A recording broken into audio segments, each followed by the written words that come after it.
আসসালামু আলাইকুম রহমতুল্লাহি আবরকাত। আশা করছি সকলে অনেক ভালো আছেন। আলহামদুলিল্লাহ, আল্লাহর রহমতে আমি অনেক বেশি ভালো আছি। চলছে পবিত্র মাহে রমাদান।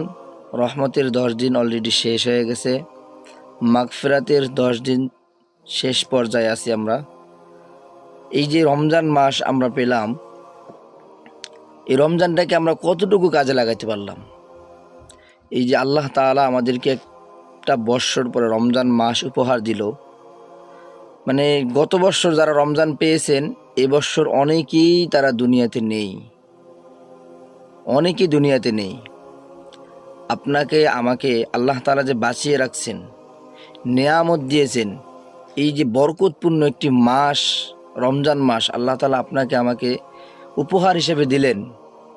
এই রমজান মাস পেয়ে আমরা কতটুকু ইবাদত করতে পারলাম, এই রমজান মাসটাকে আমরা কতটুকু কাজে লাগাতে পারলাম? আসলে অনেক আফসোস হয়, দুঃখ লাগে। রমজানের শুরুর দিক দিয়ে মসজিদগুলো আলহামদুলিল্লাহ 5 ওয়াক্ত নামাজে ভরে যায়। 5 ওয়াক্ত নামাজে ভরপুর মুসল্লি থাকে। ফজরের নামাজেও মুসল্লি থাকে, জায়গা পাওয়া যায় না মসজিদে, মানে রমজানের শুরুর দিক দিয়ে। কিন্তু দুঃখের বিষয় হলো, এই এখন রমজানের মধ্যবর্তী যে সময়টা, রমজান শেষ হয়ে যাবে ভাই, থাকবে না। রমজান শেষ হয়ে যাবে, থাকবে না। রমজান শেষ পর্যায়ে এসে গেছে। দুঃখের বিষয় হলো এখন মসজিদে মুসল্লি নেই বেশি। এই আগের মতো 2, 3, 4 কাতার মুসল্লি হয়। খুবই দুঃখের বিষয় ভাই। একটা জিনিস খেয়াল করেন, মানে আমাদেরকে আল্লাহ তাআলা যে রমজানটা দিয়েছে, এটার যদি আমরা গুরুত্ব বুঝতাম, এই রমজান মাসের যদি আল্লাহ তাআলা আমাদেরকে যে এত বড় একটা নিয়ামত দিল, এই নিয়ামতটা যদি আমরা কদর করতে পারতাম, এইটার সম্পর্কে যদি আমরা জানতাম, তাহলে সারাক্ষণ ইবাদত নিয়ে মশগুল থাকতাম, সারাক্ষণ ইবাদত করতাম, আল্লাহ তাআলাকে স্মরণ করতাম।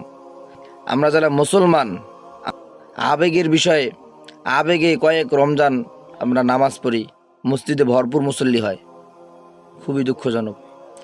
এখনও সময় আছে আল্লাহ তাআলাকে স্মরণ করার। সামনে একটি রাত আসতেছে, লাইলাতুল কদরের রাত।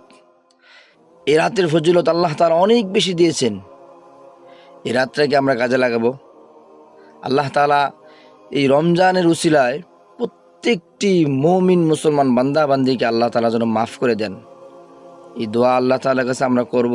আসলে ভাই আমরা পারি না, আল্লাহ তাআলার কাছে যেভাবে চাওয়ার দরকার আমরা পারি না আল্লাহ তাআলার কাছে চাইতে।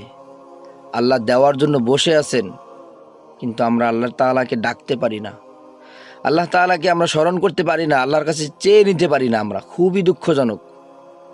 আল্লাহ তাআলা আমাদেরকে সবাইকে মাফ করে দেন। এই পবিত্র মাহে রমজান উপলক্ষে আল্লাহ তাআলা আমাদের সবার জীবনের সমস্ত গুনাহগুলোকে মাফ করে দেন।